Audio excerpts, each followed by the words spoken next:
Welcome back to another episode of the podcast, Rameumptom Ruminations. My name is Scott, and I'm the host. Today we have a very special episode, and it is called Navigating a Faith Crisis While at Church Headquarters.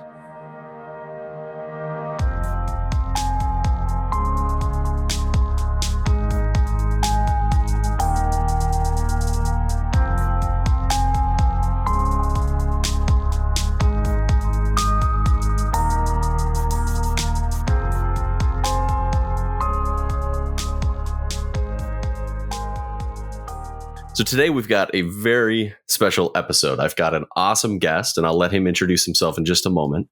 And it is a rare treat to have someone that is this intimately familiar with how the church operates. So I am very eager to have this discussion, and I'm excited to share it to you guys, the listeners. I will introduce this guest. We'll talk about his past a little bit, and we'll talk about why we brought him on and what's so fascinating about what our guest has to say. So welcome to Rameumptom Ruminations, Brian Harris. Thanks. It's good to talk with you today. I'm excited for this conversation. I think we're going to have some really interesting things that we'll be able to discuss. So our guest today, Brian, he worked in the church headquarters. He has a fascinating story to tell. Brian, tell us a little bit about what you did for church headquarters, and then we'll rewind and we'll talk a little bit about your life leading up to that. Yeah, so I spent about 6.5 years in the Correlation Research Division. When I first started, it was known as the Research Information Division, and that's a part of the Correlation Department, but specifically focused on all things research. When people typically hear the word correlation, they're going to think the correlated materials, the handbooks, the lesson manuals and such. What was in like the scope of this correlation department that you worked in? Was it that, or was it more than that? Yeah, so there definitely is a sizable group in correlation that takes care of making sure that the church manuals and things all align with what is officially recognized as church doctrine. But it's a kind of a varied group. So there are people also that work on data privacy and intellectual property, kind of legal things. And then there was our research group, and we handled everything from membership trends and just keeping track of membership data and what are the trends in like birth rates or how many people are getting ordained to the priesthood at the appropriate age, as well as looking into current issues and helping to develop and iterate on different kind of products that were being produced, everything from website to apps and in-person programs like the new youth stuff that came out in the last couple of years. Within the correlation department, there's a team that you were part of that was focused primarily on information and how to use that to implement better tools for the church. Am I understanding that properly? Yep. And some of it was very product focused. I think a lot of people underestimate just how many products the church manages and owns and keeps up to date. And then there was also a very strategic side where we were looking at bigger issues and generational trends and just trying to see what are the problems that the church might encounter in the next few years. When you say products, that's not going to be a term that many of the listeners are going to be familiar with as it relates to the church. What specifically do you mean by that? So a lot of the products are what you might recognize in just web design industry. There's a lot of digital products. So every page, every department that has their own content, like the priesthood and family department managed all the pages like mormonandgay.org or overcoming pornography. And each of those pages and all of their sub pages had to be managed by somebody who tried. I think they did try their best to listen to the needs of the members and figure out who's coming to the site, why are they coming here, what can we do to better meet those needs. But there's a lot of research that goes on into really understanding those groups. The products that you're referring to that you were gathering this information for, the products are like the LDS Tools app, the Mormon and Gay website, anything that the church is putting out. That's what you're referring to as products. Exactly. So all of the seminary curricula, all of the missionary area book planner, and all of the videos that are produced for missionary training, all of that kind of stuff. Okay. Fits into that.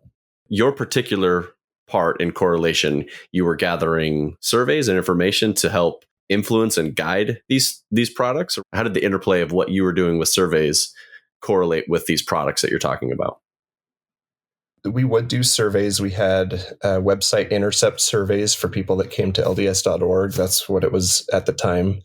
They've since changed all of the domains to align with the true name of the church and all of that. We don't want any victories for Satan. That's right. Not on our watch. Yeah, a lot of surveys through the website, but we also had access to all of the membership records. And so we would pull samples of different types of members, just filtering based on the data that we had available and trying to kind of reach a good sample, trying to make it representative, scientifically valid. Everyone in our research group had some kind of postgraduate degree. Okay. Typically in the social sciences, we were all experienced researchers. And so there really was a lot of scientific rigor that went into that process. But we also did spend quite a bit of time traveling and doing focus groups and in-depth interviews and ethnographies and all kinds of other research methods. Before I get into some of those surveys and the questions and all of that, still kind of focusing on like higher level of this organization, how many people worked in the correlation department and then in your specific branch of the correlation department? Within the correlation department, we were the biggest group, not necessarily the most well-liked. Now, why not? I don't know. There's something about just a group of very smart, very talented researchers seeing the world in a very different way than the rest of the organization. So we were kind of black sheep, but we were also a necessary part of every process. Nobody could get a product approved without getting our stamp of approval. So interesting. We had to play nice, but it made for some very interesting and deep conversations with people that came from a variety of backgrounds. And I think we did have a positive impact throughout the organization, just sharing our perspective and our insights. Your group was how many people within the correlation? When I first started, I think there were about 25 full-time employees. And by the time I left, I think there were closer to 40. So we had grown pretty considerably. And that's a very large research group. I've never seen a group that size anywhere outside of academia.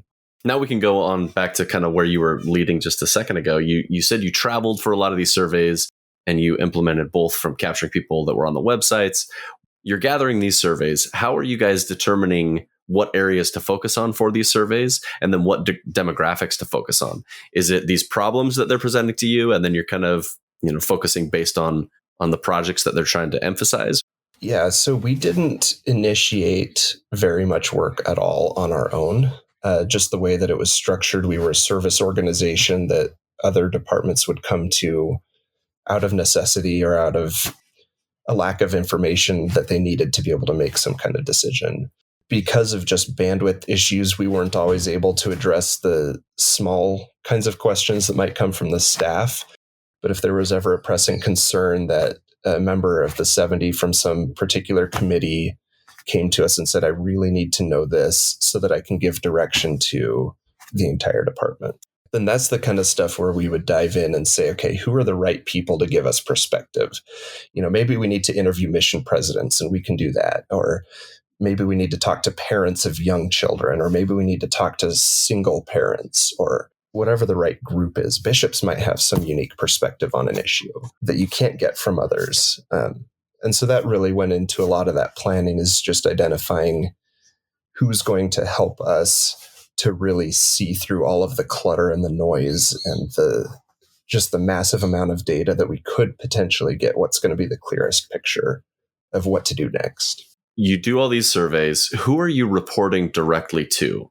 And not just like you as your boss within correlation, but who is correlation, this branch within correlation department? Who are you guys working for? And who are you presenting this information to? That was usually at the managing director level or above. So we were working really with the top leadership of each department or above that level. So a lot of times the general auxiliary presidencies, a lot of times with members of the Quorum of the 12 that were serving on a particular committee or council. You do this survey and then you're presenting it to these auxiliaries.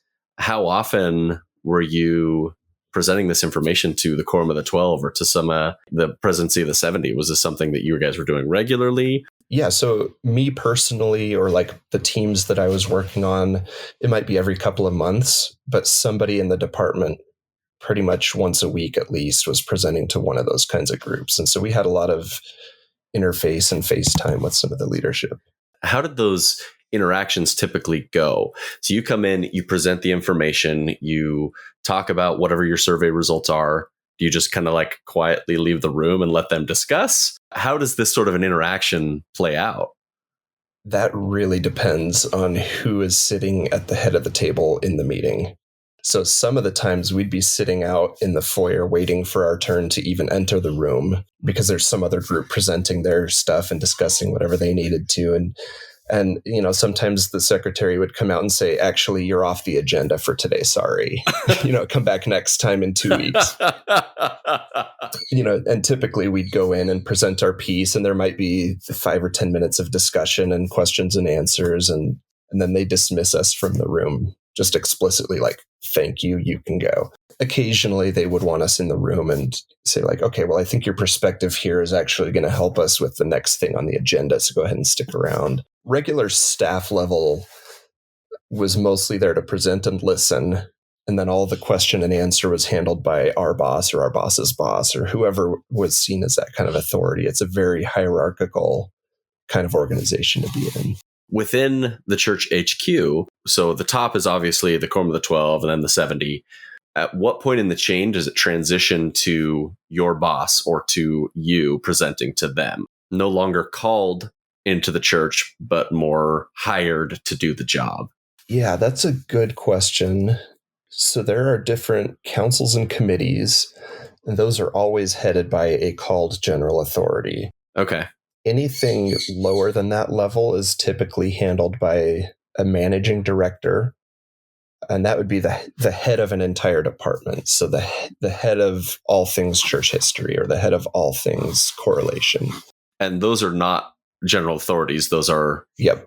So those are hired positions, but there's definitely kind of a sense that they are still your superior. Kind of, it's hard to know which line you're going up at some point. It all ends up at the same first presidency. The thing I'm trying to highlight here is that there's kind of this blending of both job, but then also like religious hierarchy kind of lining up in an interesting way that you don't get with most positions. Yeah. And those managing director positions are usually former CEOs of some company or a prominent stake president in the area that they manage to hold on to. They are very well paid and deservedly so. They have a lot of responsibility. They work crazy hours taking on-call kind of requests every day of the week, all night, and just depending on who they're working with. And there could be a lot going on even globally where they have to field stuff from the West Africa area office or things like that. So not a job I would personally want. Yeah. What does the hiring process look like to get into HQ, and how do they even select candidates? I can't imagine it's an easy process. A lot of it kind of works like any other job interview, but it is that kind of more traditional hierarchical structure. And so there are different layers to the interview, and it can take a while. You hand in your temple recommend as you walk in. Yeah, and the temple recommend question actually didn't come up until they were ready to make an offer. So I had made it through a phone interview and then a full day on site kind of interview where I had to present stuff and prove that I knew how to do stats and all of that kind of stuff. And then as they were making the offer, it was just kind of, by the way, we have to ask this, do you have a current temple recommend? And that is that final hurdle. Were there any employed people at the location that were not members of the church? None. Yeah, so I think there were maybe a handful of people, and I don't know any cases of this personally. Theoretically, it's possible to not have a valid temple recommend as long as your bishop is willing to sign something saying that you are worthy and kind of giving his stamp on that. So I never saw that, but that was technically an option. We're going to jump back to something we almost transitioned into another thing that I wanted to talk about, which is the implementation of these surveys. So let's move in that direction. Two things that I kind of want to talk about is how are you coming up with the questions and the demographics, and then what did the implementation of these surveys look like? Yeah, so for a lot of our surveys, we would use a panel that had been specifically recruited. So this is a panel that we would refresh about every 12 or 18 months. And these are people that would volunteer to take multiple surveys. And so we'd say, we're going to be coming back to you, maybe 5 or 6 times over the next year or so. Are you willing to answer some questions and stay on the panel and try and be responsive when we send out the email? Most of those, our sampling was they had to attend church at least 3 out of 4 weeks in a month. For that recurring panel, I think we also required a temple recommend. Okay. It was a little bit tricky. Some of the questions that we asked could be very sensitive for the church. If this information gets out into the public, there could be backlash, or there could be, rumblings on the ex-Mormon Reddit pages or wherever. And so we didn't want to, release this too widely. But as a result, we did end up with a very, very active sample, a little bit abnormally active. And so we always had to kind of weigh that in our minds and say, we recognize that's a limitation, and not everyone in the church is going to feel this way. How are you finding these people then that are going to be part of these samples? And even if it's like a rotating or revolving door of people that are within these samples, how are you finding them? Because, even within every ward, there's going to be a range of beliefs and a range of activity levels. And how are you vetting them? With the church membership records, we had access to, probably 8 or 10 million email addresses. And you could just spam that list, but you don't need to send a message to all 8 million names that you have. So typically it was a very, very small percentage of church membership. Okay. But we'd end up with a panel of somewhere between 1,000 to 2,000 members. And typically we'd see that broken out kind of geographically across the US. And these were largely US only. I think the main consideration is you want to make sure that your confidence interval on the statistical results at the end is something that you're comfortable with. So if we get a result that's true within about 1.5%, that's great. That's very comfortable to work with. And sampling more than that doesn't give you very much bang for your buck. And it kind of burns out more people that you could use potentially in the future. What you're saying, and just to make sure that I'm understanding it, doing a dramatically larger sample size is going to give you the exact same results. And so it's not necessary to compile a much larger sample group. Right. So typically we'd get a couple hundred people in Utah, a couple hundred people from the rest of the Western US, and a couple hundred people from everywhere else east of like Colorado. And you'd see those pockets, where membership is really strong. Utah, Idaho, Arizona, you definitely see that density, and it matches with what we would expect. In this department, you're doing these surveys, you have access to accurate, updated membership records and numbers. Yep. And there was a very limited number of people in the department that actually had that access. So we would have to go to them and say, I'm doing a survey. Here's the kind of sample I'm looking for. And so there would be maybe 2 people in the whole research group that would have that access and be able to pull the data. So that they tried to be careful and protect that personal information. You guys in this department, you had access to accurate statistic numbers about the membership and their activity, even going in before you're grabbing these samples, these membership samples. Yeah. So those were typically where we would get the data, where we would filter to try and target the right kinds of units. And so for the youth curriculum study that we did, we particularly targeted areas with very few youth per capita and areas with a ton of youth per capita. So we end up in Lehigh and Highland in Utah, or Layton, Kaysville. And so we could definitely go in and say, what is the percentage of priesthood holders relative to the total congregation numbers, or things like that. Now we've got our sample size. We understand kind of who you're working for and who you're presenting to. How are you guys coming up with these questions, and how are you implementing them? You said that you did have some travel. I can't imagine that you were doing these interview questions in person, at least not with 2,000 people. What were some of these implementation methods that you guys were doing for these surveys? Yeah, so I think it really comes back to who are the right people to get to, and then what's the right way to get their feedback. So some questions you really just need to know how much, how many, how often, And those turn into pretty quick surveys. So for this we had a semi-annual bishop survey that would go out right after General Conference every 6 months. And those were typically like, how many youth are you currently working with? How many of those are on planning on a mission or not? And just very basic kind of counts. We also did a project, though, just related to welfare issues. We needed to really understand what are the issues that different people across the world are dealing with, like actual practical issues that their family or they personally need help solving. And maybe it's hunger, maybe it's domestic violence, maybe it's, all kinds of things. And so for those, we had to be very careful. That was not a 2,000 person sample for a survey. That was, we're going to go to your ward and find these people and talk to them in a very private kind of setting and just really try to get them to tell their life story and what are their biggest issues, what are they worried about for their kids and their future and all of that.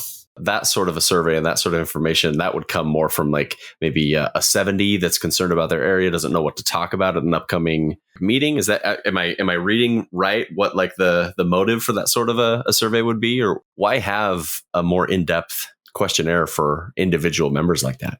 Yeah, so that one was basically to help guide content strategy for the website. So they have this page with resources. And I think if you go to like the gospel topics pages, some of those include things like, what do I do if my spouse is looking at pornography or things like that. And so to get that kind of detail from the spouse's perspective, we had to actually identify people. And for that, we kind of went through bishops and we said, look, we know this is a sensitive thing. Can you invite somebody from your ward that you think fits this profile? And then we'll set up a one-on-one interview with them, kind of with your coordination so that they know it's a legitimate source and it's confidential. And so then you would go out and meet this person in person, wherever they're at. And so with that kind of information, then we know, okay, we have this page, 80% of it is focusing on the wrong things. And maybe we need more of this and a little more of that, and maybe take out a bit of this. And that gives us a better narrative, a better message that matches more closely what people are actually struggling with. Thinking about how the church operates, you don't think about the surveys, you don't think about the research that they're doing in order to implement these things. But once you crack open the hood, this is exactly what you would expect them to be doing before they implement anything on the website. This was a question that popped into my head, and I kind of alluded to it a little bit a minute ago, but do they have you run surveys like this or try and gather information while they're preparing general conference talks to know what to address specifically in general conference? Or is that something that you have no experience with? Yeah, so we did see that occasionally. It almost never resulted in a new study. What it would result in is we had a full-time librarian that could dig into the archives and say, what do we know about this? And so she would work with some of our senior leadership in the research division to say, can we give him like one quotable statistic that is reliable, even if people try and take it out of context or whatever we know they're going to do with it. What question didn't I ask? What avenue didn't we explore that I should have, but I didn't know to ask about? Yeah, I think one thing that was really, really interesting when I was managing those kind of semi-annual surveys out to the members, the feedback that we would get was really interesting because people would write back in and say like, two different versions of why does the church need research. And one was kind of maybe a more liberal or ex-Mormon or, kind of, I don't know what the right word is, but people would say, see, he's not a real prophet. If you're just doing research to make these decisions, then it proves the church isn't true. But then you'd have the other side saying, the church doesn't need you. You're a wolf in sheep's clothing. You are mingling the philosophies of men with scripture, and kind of both sides of that. These are comments that are being left at the end of surveys when it would say something along the lines of, is there anything else you'd want to say? Yeah, that, or just replying to the email and saying, I will not take your survey. I'm morally opposed to what you're doing for whatever reason. Fascinating. So you would get it from both sides of the spectrum. Yeah. So it's church policy, and it's actually written in the handbook of instructions that anytime the church does research, they're going to provide a name and a phone number for contact. And so the times that my name and phone number made it into these kind of public spaces and the private Facebook groups. Oh, no. I would get bombarded with calls and emails and people just saying, hey, I heard about this survey. I have an opinion and you're going to hear it. Those could be really interesting. So how would they reach out to you? Would they look you up on Facebook or Instagram and then like reach out to you there? Or would they just like email you or call this work number, I'm assuming, that they would put on there? Yeah, so typically somebody would screenshot a page of the survey where it says, if you have any questions, contact Brian at ldschurch.org. so my work inbox and my work phone would typically be the sources that would blow up there. What was the craziest message that you got from that sort of an interaction? So right after we fielded a survey asking members' opinions and have you heard of John DeLynn and Kate Kelly, asking by name, do you know who these people are and have you paid attention to their excommunication media exposure? That one really got shared. It actually got shared in the Mormon Feminist Housewives Facebook group that I was a part of. And so I was seeing all of those messages like, hey, guys, we need to rally the troops and contact this Brian guy. You're watching it happen real time. And just trying to say like, hey, I'm here. You just comment on this thread. It's all good. I should have asked this earlier, but what were the dates of your employment? You said about 6.5 years working at the headquarters. When did you start and when did that tenure end? Yeah, it started right at the beginning of 2013 and then through the summer of 2019. I want to transition here, and I think there might be a burning question in some of our listeners. How does this guy working at HQ end up on a post-Mormon or a nuanced Mormon's podcast? But what are you doing here? That's a question that starts way before I even started working for the church, honestly. Yeah, so we can explore your story with as much or as little detail as you'd like, because I think this is just as fascinating as all of the things that you worked on. You know, how does someone that has this much intimate information about headquarters start talking openly about it? I guess one thing to understand is my academic background. I studied sociology, which is pretty well known for having a liberal bent. And that was at BYU. And so, you know, again, kind of finding myself in that black sheep category. Going into these studies of sociology, were you already liberal leaning or left leaning? Definitely left leaning. I think it was my mission that really changed my political views. Serving a Spanish-speaking mission in the United States in a red state and just seeing the way that, you know, I'm trying to treat these people with love and kindness and charity and all the things that Christ taught, and then seeing the way that they were received at church or the way that other missionaries in my mission explicitly refused to teach people with certain skin tones. And just seeing that disconnect made me realize, you know, my religion, sharing the same religion with someone does not necessarily mean that I share the same values. And so kind of finding myself very much to the left of most other members that I knew. So you went into this program already diverging a little bit, at least from the mainstream. Mainstream Mormonism is, at least, you know, when you and I grew up in the 90s, was very Republican.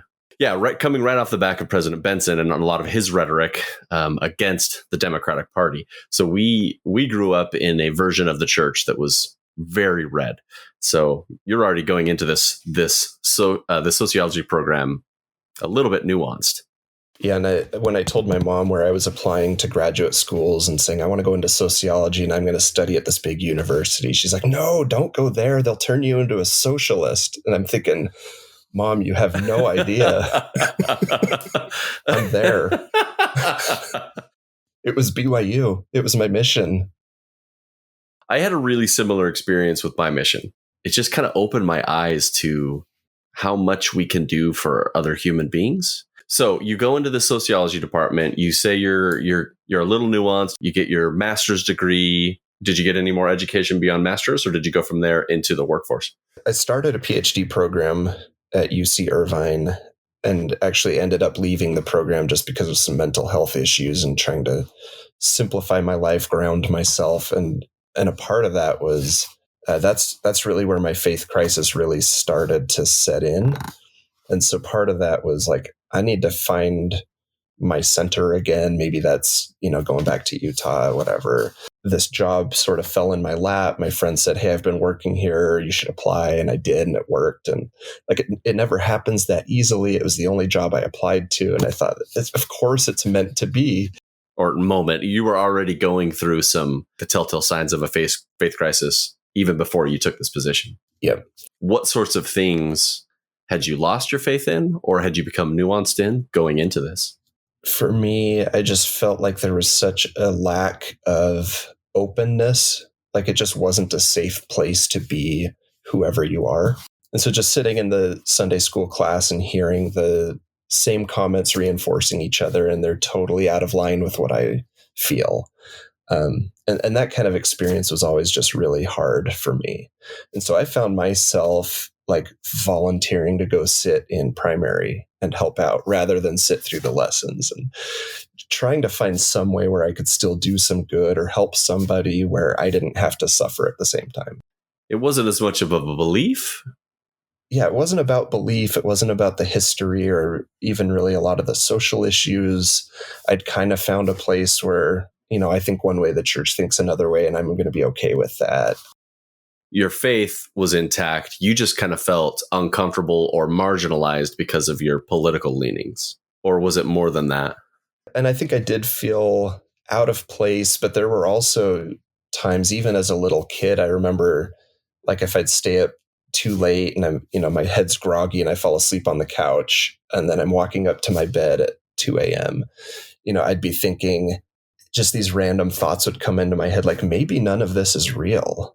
Maybe God isn't real. Like, what if this is all there is? And those same kinds of thoughts make a lot of sense when you start looking at the church from a sociological perspective and realizing like there's so much here that is man-made. It's obviously the product of American institutions throughout the 1900s or, whatever. And just realizing like maybe there is no God.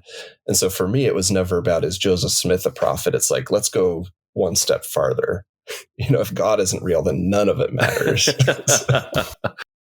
There was a little bit of that, but I think at that point it was mostly just, do I feel like I fit in here? Do I feel like I belong? Do I feel like I can be honest in the way I present myself? You kind of white knuckle it.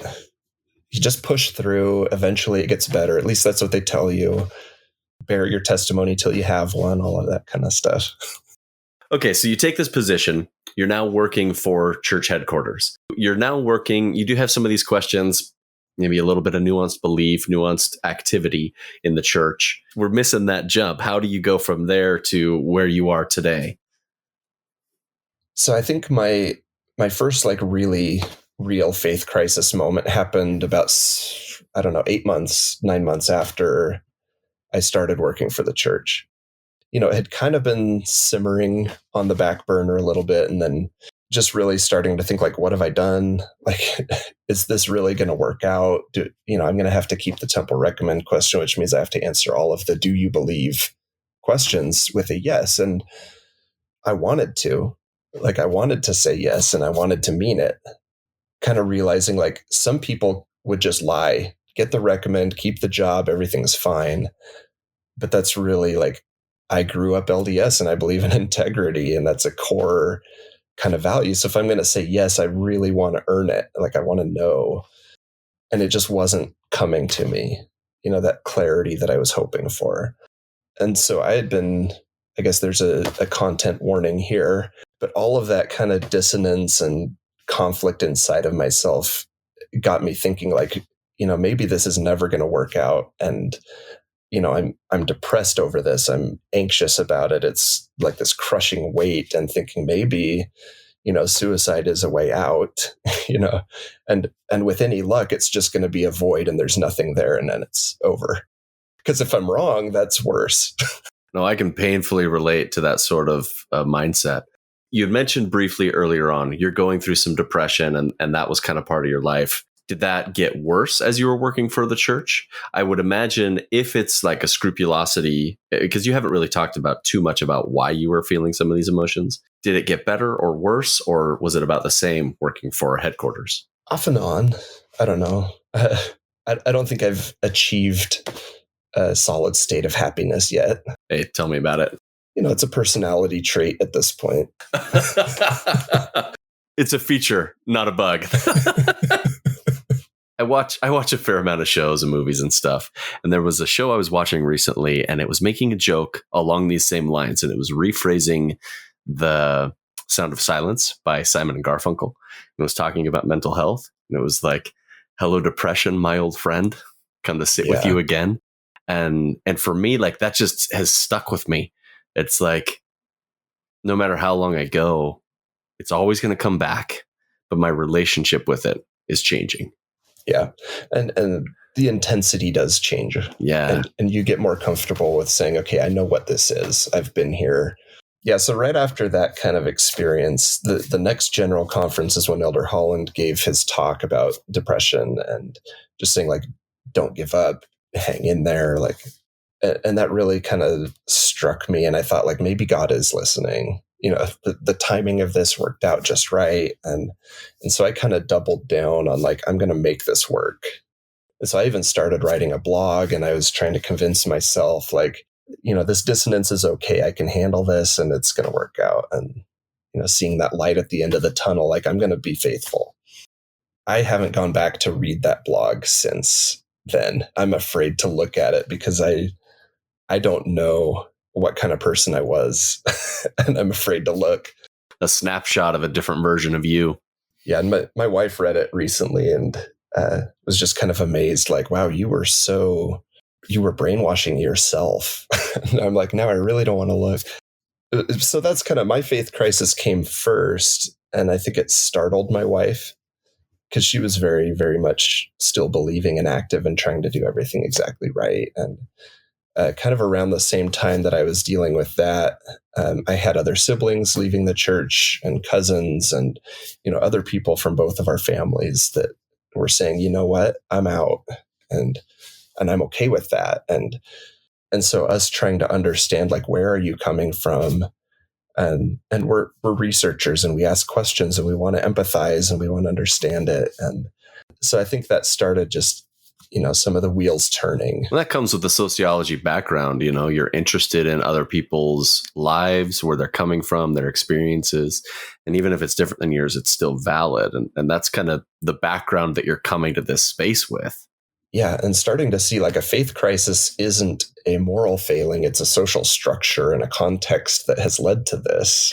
And so that, I think, got the wheels turning for both of us. My wife ended up stopping attending before I did, and I was still trying to make it work. So that was around 2016 or 17, maybe. So she stopped attending before I did, and I was still working for the church and really trying to make it work and taking the kids every week. And so this is 3 years. You've been working for the church for 3 years at this point, and your wife stops attending. And I was okay with it. I could see, like, she's happier now, and she's figuring out what she wants in life rather than just taking it on face value that what the church says is right. And I approve of that, and I appreciate it, and I support it. And that got me into a little bit of trouble with my ward because I apparently was not doing enough to make her come back. I wasn't using my agency to take away her agency. Oh, man. So your ward knew that she wasn't attending. Did your colleagues and your boss in headquarters know that she wasn't attending? Yeah, I was pretty open about it. I have some very close friends that still work there, and we would talk a lot just about, here's what it's been like so far, and here's where we're at. And I didn't get any grief from anybody at work, no matter who I talked to. Even like in casual conversations, when I got more comfortable with it, I'd bring it up when I was chatting casually with General Auxiliary Presidency members and just say, like, oh yeah, my wife actually is not a member anymore. And I never got any kind of grief for it at work. And I felt like that was a very healthy, supportive environment where I could do my best work, try and help the church, maybe even help other families like mine that maybe needed that kind of support. Would never have guessed that would have been their reaction. And I think that's really cool. there are some really good people at church headquarters. Like on an individual level, I really respect a lot of them. A lot of those that leave the church, we get this like Orwellian view of headquarters and how it all operates. And I'm just getting this, they get this image of 1984 where, the guy working there, he gets past this headline and this news article from the past, and he's got to go and change the facts and make it line up with what their government in the book 1984, what they're trying to promote, or, they've made this person disappear. They're writing him out of history. Those that leave the church, they get this almost nihilistic view of how it all operates, that everything is nefarious. Everybody's trying to hide and obfuscate and just, do everything they can to make the church look good. But the way you're presenting this is these are real people that care about each other, that are working, they're doing a job. It doesn't sound like these people have any sort of nefarious intent. They are genuine believers trying their hardest to do what the church has asked them to do. Some are zealots, most are not. And I think you get that with any organization where of course there are toxic personalities occasionally that, that's just part of the landscape. But at least in terms of like the staff and the director level, and even some of kind of the lower tier general authorities, they were all just very kind, very good, warm-hearted, decent people. And I didn't get a lot of face time with Quorum of the 12. To me and my perspective, they seemed less warm. They weren't going to spend time chatting with you. And, partly because they're busy, but I think they just don't feel a need to understand as much as some of the others that you work with day to day. Would they take the time to learn people's names that work there? Depending on their title and status, yes, but most staff, no. You go there and present, and they might recognize your face, but they're not gonna take the time to get to know all of the. They'll know me as my boss's employee, and you expect that at some level from any CEO or any kind of chief marketing or any level. Is it kind of feels opposite of what you would expect? Yeah, it definitely contrasted with some of the things that you might see in like church news or in the little video they put together between conference sessions where they're out among the people and they're waving and they're charismatic. And in the office, they're not going to talk to you on the elevator. Did they have their own elevators, or were you? They have their own building. Yeah. That sometimes we could visit, and they very rarely came to ours. But if you did happen to be like walking through the parking lot underground through those tunnels, then you might get a head nod. So when you're presenting to them, you're going to their building. Yeah, almost always. You are working more intimately with them than 99% of the members ever get to do. We all, growing up in the church, we get this idea of what the prophet and the apostles are, who they are as people, friendly, caring, charismatic, like we just said. Did you ever have an experience where you go in and you learned that it wasn't like that, or it was different than that? Did anything change with your perspective of them as prophets and general authorities change when you were working more intimately with them? For positive or negative, I'm not trying to lead you to be disparaging. I'm just curious if there was any sort of changes that happened there. I think there's one story. I was with a friend and we were presenting to the missionary executive committee. And so we were waiting outside, and President Nelson, at the time Elder Nelson, walks in. I can't remember who was with him, maybe Elder Bednar. And they stop at the counter, like where the receptionist is working, and they're kind of fishing through this little bowl of candy on the counter. And President Nelson says, "I only eat the green ones because they're healthier. You got to eat your vitamin M." It was just kind of like a nice little human moment where, like, I think it was coming from like he just was in a fun mood, and you kind of get to see a little bit of that. Most of the time, just by watching conference, you can tell these are the issues they care most about, or this is the way that they would handle a situation with someone. And most of the time that lined up pretty well with what you'd see off the record. I think probably the biggest thing that I saw was when we would run into President Monson on the campus at church headquarters. He didn't look well. He had dementia pretty clearly. And his daughter would push him around in a wheelchair, and we'd see this, like, he's not all there. he doesn't know where he is, or like it just made you feel really kind of sad for him. Did everyone at headquarters know that he had dementia, or was this a rumor that was going around? Was this information out in the open, at least within those that worked closely with him? It was mostly rumor. It was people saying, I was in this meeting and he said the same thing 3 times, or, things like that. But there was never an official memo that says like, okay, for the time being, these guys are calling the shots instead of him. There was never any kind of formal communication or acknowledgement of that. Since there was no formal, I guess a listener could say, yeah, we don't know for certain, but I would like to contrast some of the things that you observed with what normal behavior might look like. Was it normal to run into them being pushed around in wheelchairs by their family members? He's the only one I ever saw in that situation. Most of the time they'd be like riding on a golf cart, but they'd be like talking about something. They were having a business meeting in the back of the golf cart from one place to the next. And with President Monson, he was almost always like just sitting, someone pushing him, and then maybe a group of security behind.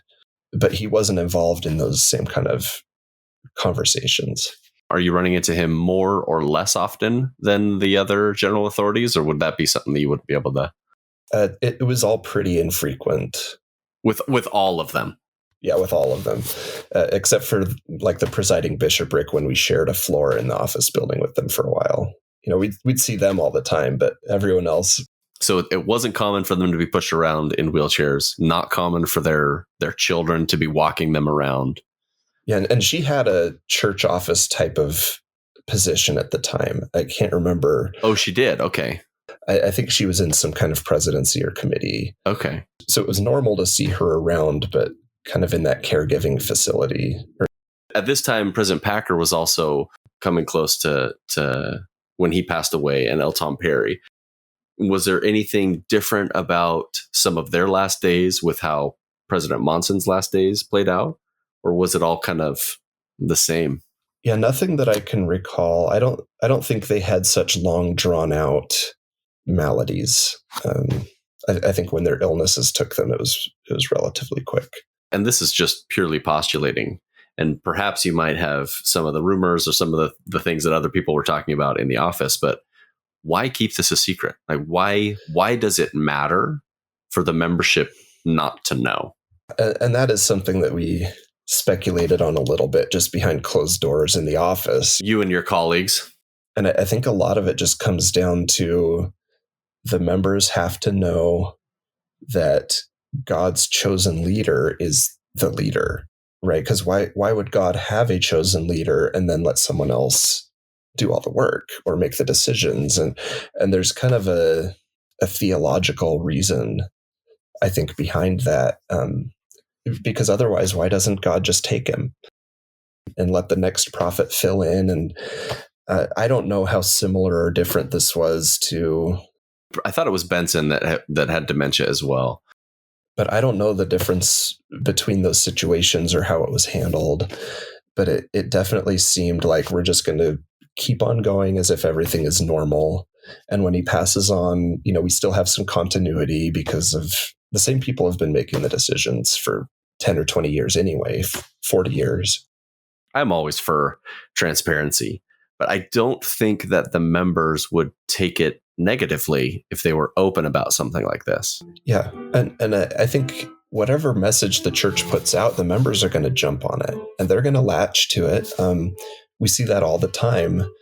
And so if they just say, our dear President Monson is not well in all cases, and here's some of his struggles, and we're doing our best to support him, and we still value his counsel and his leadership.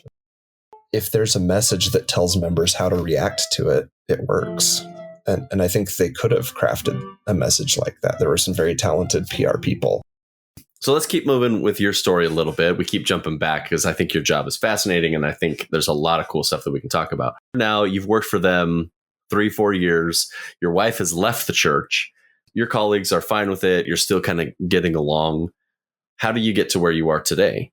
Yeah, I think looking back, I think this is always how it was going to end. It's a question of when and how rather than if. Yeah. but I really was like putting everything I had into it, and still struggling a little bit with some of the week to week church participation and just feeling like I'm really an outsider here. But I found a ton of value in my work.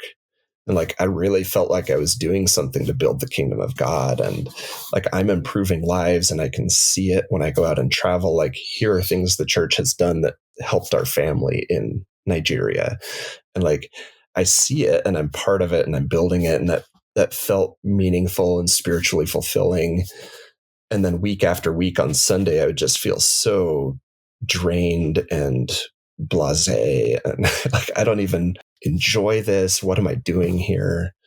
So you had a fulfilling experience at work and unfulfilling on Sunday when you're worshiping. Right. And for a lot of my colleagues, they would explain it the opposite. They'd say, I love, that feeling when I take the sacrament with my wife and my kids. And when I come to work, I'm seeing the sausage being made and I see all the bureaucracy and the politics, and it ruins it for me. And I felt very much the opposite.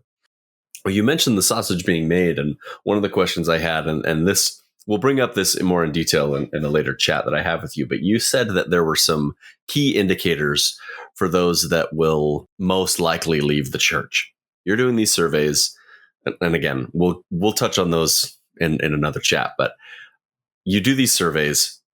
Did you realize that you fit these key indicators for someone that would eventually leave the church as you're doing these surveys? Oh, absolutely.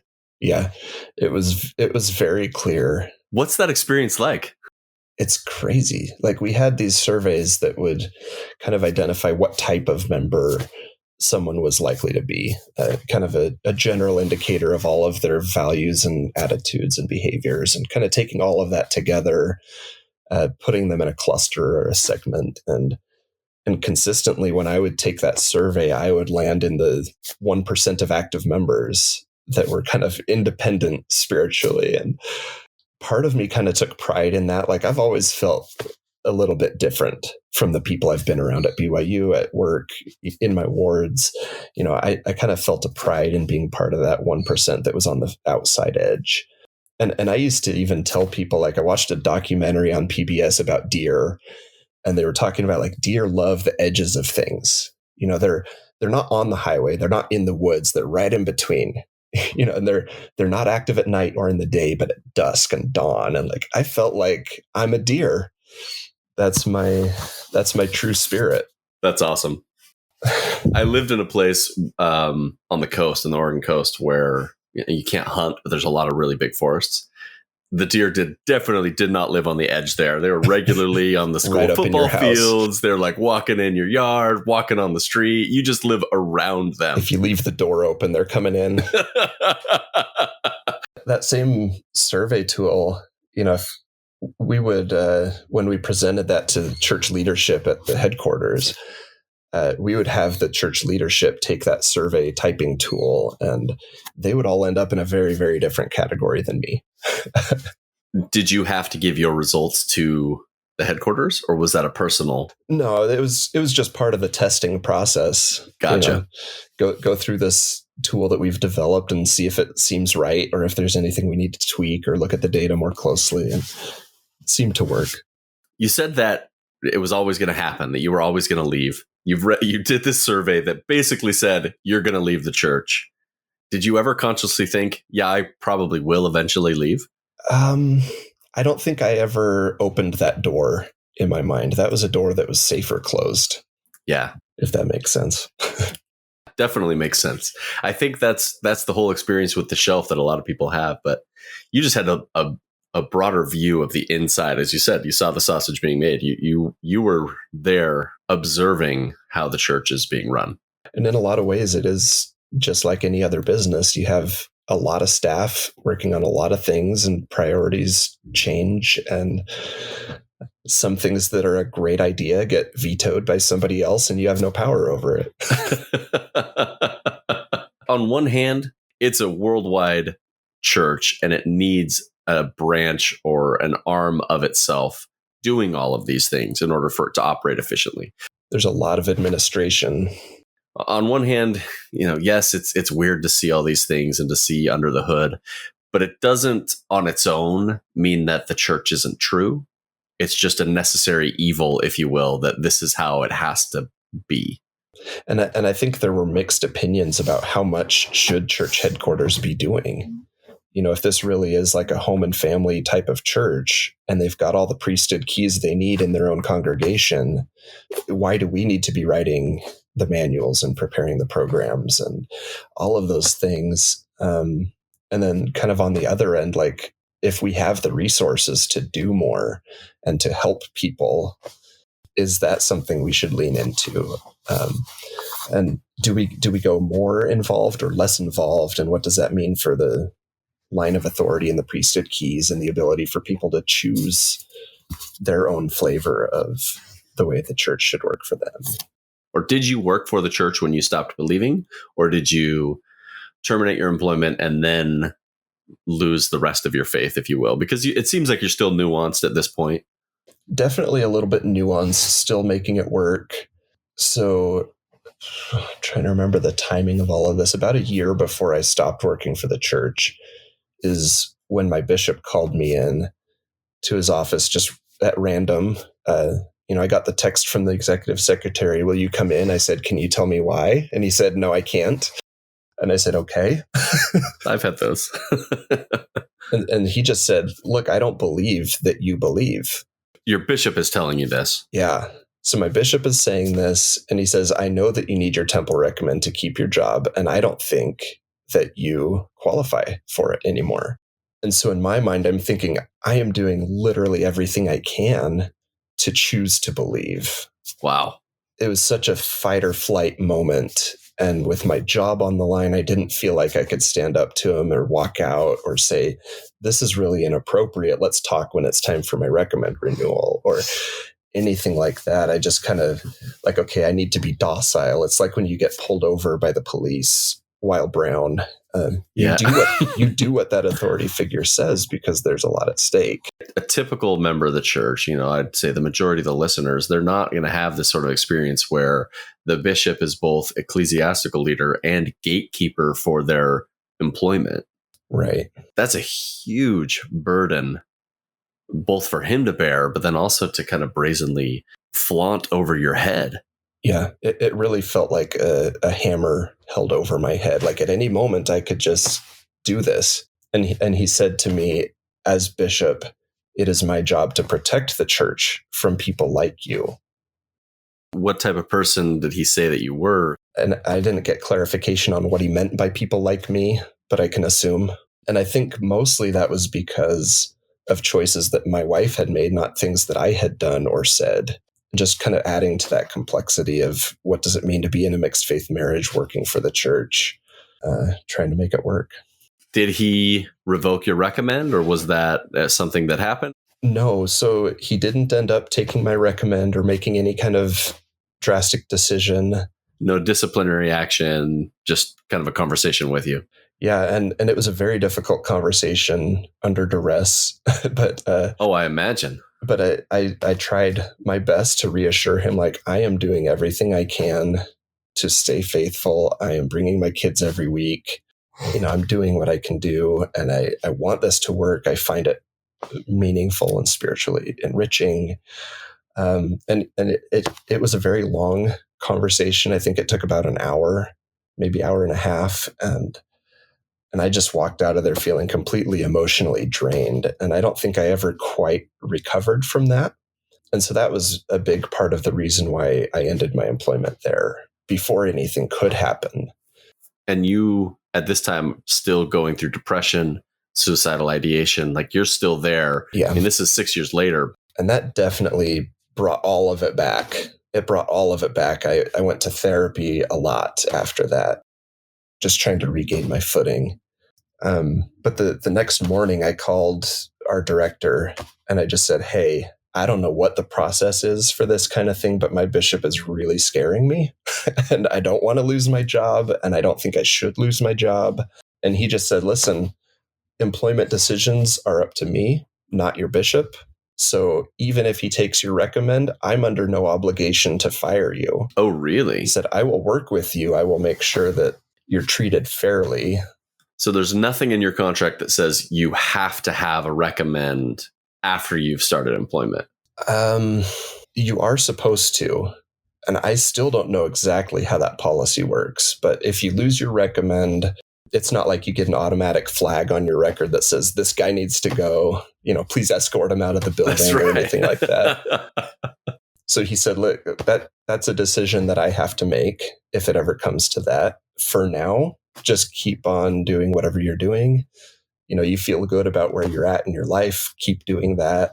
But it was a lot of pressure and just not ever knowing, like, is this same bishop going to try this again? Is the next bishop going to try this? And you never know who you're going to get. It's that bishop roulette, and it's complicated. Bishop roulette is a real issue in the church. So how does, and I know your wife isn't part of this interview, but she's right along with you with all of these things. Mm-hmm. You're still bringing the kids to church. You're obviously talking to her about all of these issues and the things that are on your mind, some of this ecclesiastical abuse. Like, how is she responding to that? Is she still supporting you, or is she telling you, you really need to stop working there? Is she like, hey, get out of the church? It's not true. Like, how did that interaction go? And again, if you don't want to talk about that, that's totally fine. It depends on the day. Because some days she would just say, I really don't understand how you can still want to work there. Like, you're miserable on Sunday. Why would you still want to be part of it? And other days she would say, I'm so glad you like your job. I'm so glad you have supportive coworkers. I love that for you. And I hope it doesn't get worse, or I hope that it doesn't break, and kind of just always waiting for that other shoe to drop. Like, it's great for now, but what if? But she never said, like, I really want you to leave the church, or I want you to quit your job. So she was supporting you in your decisions. Yeah. And I was trying to be very sensitive to what she's experiencing as a result of my employment choices as well. Just knowing that if something does happen and I lose my job, it's not just me that suffers. It's all of us. And it's not fair to put ourselves in a position where that's likely to happen. Do you start looking for other employment, or how did that, like, what happened next after this interaction with the bishop?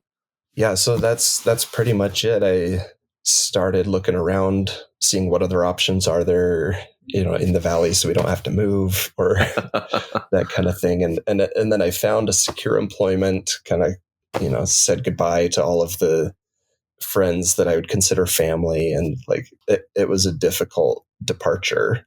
I mean, mental health has kind of been a theme that we're talking about a little bit. Did you notice any changes in your mental health when you took new employment, or did it stay about the same? Yes. I think the biggest thing that was a benefit to my mental health was that I finally felt like I was free to make certain choices that I just could not have done otherwise. What sort of choices? Even just like, it's okay for me to take one Sunday off church and take my family to Lagoon. I'm not going to lose my job over it. I personally don't feel like I'm going to go to hell over it. But that was something that I had never really allowed myself to do, just in case. Well, a typical member never has that sort of thought cross their mind, unless they're like really devout, really orthodox. A typical member, they're going to go on vacation. They're going to miss, every summer they'll miss like a handful of Sundays, or they'll, there's a running joke in my family that there was one week where one of my siblings didn't go to church, and the kids were like, hey, why aren't we going to church this week? And the parents said, oh, it's just not our turn to go to church this Sunday. And that's kind of the running joke. It's not our turn. And so I think it's pretty common for members to just, if they're not there, maybe things are running slow, the kids are crazy, they're going on vacation. For whatever reason, they're not going to go. But being employed by the church, there's an added obligation of attendance every week, regardless of circumstances. Yeah, because you kind of have to. But yeah, just the way that we had done religiosity within our own family. During my first year working for the church, I had appendicitis on a Sunday morning. I was in a lot of pain, and my wife dropped me off at the hospital, and I went into surgery, and she went to church with the kids and had her phone off. And you don't have your phone on during the sacrament. And so I went into surgery and she didn't know. That's crazy. Until she got the messages when she turned the phone back on. That's how we did church. And those are the kinds of decisions that we made. And so after church employment ended, all of those constraints were off, and she wasn't pushing us to go. And I didn't feel like I had to necessarily unless I wanted to. Yeah, even if you're trying to pursue an active believing life, it's just almost like a notch down in the requirements, and you can live more comfortably. Yeah, it was lower stakes. Not with less orthodoxy, but just more comfortably. Yeah, and it doesn't have to change your belief system. I feel like I was able to explore my own spirituality in a way that I hadn't had opportunities to really do for a long time. And what did that look like, exploring your own spirituality? Just like, if I don't want to study the scriptures, but I want to study something that is spiritually uplifting, what else is on the table? Maybe I could read books by a Buddhist monk or by a Catholic father. And there's just so much more that I felt like I can do this my way and still be faithful, still be a loving, good person, a good parent, a good neighbor, all of the things that I was already anyway, or wanted to be or hoped to be. That sounds very similar to my spiritual shift as an adult. Was finding spirituality outside of the church was one of the first steps that I took before leaving. And just feeling like I don't have to play along with every initiative that comes out of church headquarters. I don't have to share the Light the World hashtag every single time there's an event. And, this is now my religion. This is my relationship with God. And no bishop at this point can ever hold that over me. So we're a couple years removed. You said that this was 2019. Now we've had COVID. We've had, all sorts of things happen. So we're 3 years removed from your employment with the church. Are you still active? Are you still believing? Are you still attending? Like, what does your relationship with the church look like now? Yeah. So at this point, I guess end of 2019, I'm still active, still going to church every week. I had a calling with primary. Felt like even if I'm not teaching out of the manual, I'm a good influence for these kids. I can show them that there's love and kindness in the world and they can be good people. And so I'm doing that with kind of my whole heart, all the way up until COVID, really. Okay. And I think gradually I had been believing in the theology and the one true church narrative less and less throughout that next year. But really, by the time COVID started, I had only been going because I had an obligation. I committed to be there for these kids, and so I'm going to show up. And so then when COVID happened, it was finally like, okay, I didn't miss it. I don't miss going to church. And from there, it was pretty quickly just, I think I'm done. I think I've found my own inner peace. I think I've found the way that I want to live my life, and the church doesn't have to be a part of it. And just kind of letting it drift away, not with any animosity or like I'm not severing ties, but we're in different places. It's not you, it's me. Why reach out? Why reach out to a podcast, or why speak out on something like this? And not that I don't sense from you any malicious motive. I don't sense that you're trying to tear the church down with anything that you're trying to do. I think from the conversations we've had, and granted they've been brief up until today, I just get the idea that you just have so much on your chest that you want to say, and you don't know where to put that energy. I think there are a lot of people, even with different circumstances and contexts, that can relate to the kinds of emotions or the kinds of fear of what if I lose something that matters to me. Maybe for me, it was a job, and for other people, it's their family relationships or childhood friends or who knows what. And I think it's important also to show there are families in and around and near the church who have a lot going on that people don't see. These are very private kinds of things that, if I don't talk about it, nobody knows what my bishop is saying to me that's hurtful. And nobody knows the kinds of conversations that go on between a husband and wife that are in different places spiritually, or that have different objectives or different things that they want out of life. I can relate with that because my wife is still active and believing, granted nuanced, but our conversations spiritually are fascinating because we come to the table with dramatically different ideas. Yeah. And I think that going through a faith crisis or going through a mixed faith marriage can be scary and hard and painful and damaging and traumatic and also beautiful and positive. And you learn to communicate in different ways, and you start to understand each other in ways that maybe you didn't before. And kind of the same thing that I said earlier, just because you share the same religion with someone doesn't mean you share the same values. Even in a marriage, I think you can start to assume, we both, our LDS met at BYU. Obviously we have the same values, and it's easy to keep that assumption even after you're married if you don't explicitly talk about it. And this faith crisis or these big transition moments can help bring that conversation to the surface and make you have it. This has been an awesome chat, but we have so much more that we need to talk about. For the listeners out there, Brian sent me this, I can't remember how many pages, 2 or 3 pages long, bullet points of a ton of different things that he both researched on, glimpses behind the curtain on some of the things that the church was considering doing, some of the changes, an interesting window into their reaction to receiving this information. Sometimes when they did implement changes, sometimes when they didn't. Definitely bring Brian back on because we have so much more to talk about. But I think it was important today to get kind of a higher level understanding of what it was like working there and get a good idea of who Brian is as a person. My favorite thing that we've talked about is the fact that those of us on the other side, outside of the church, when we look at the church headquarters, when we look at those working in the church, we assume a lot of things about their orthodoxy, about their personal lives, and about who they are as a person, without really knowing who they are. But here we have, from what Brian has said today, we have someone who was working with the church, presenting information to the prophets and to the apostles and to the 70. But he himself was going through a lot of these same faith crisis and faith transition feelings and events in his life that many of us have gone through. So when we look at humans, we always need to remember that they're humans going through things. No person is exactly who you think they are. And I think if we can offer kindness to someone who is different than us, we might understand so much better where they're coming from.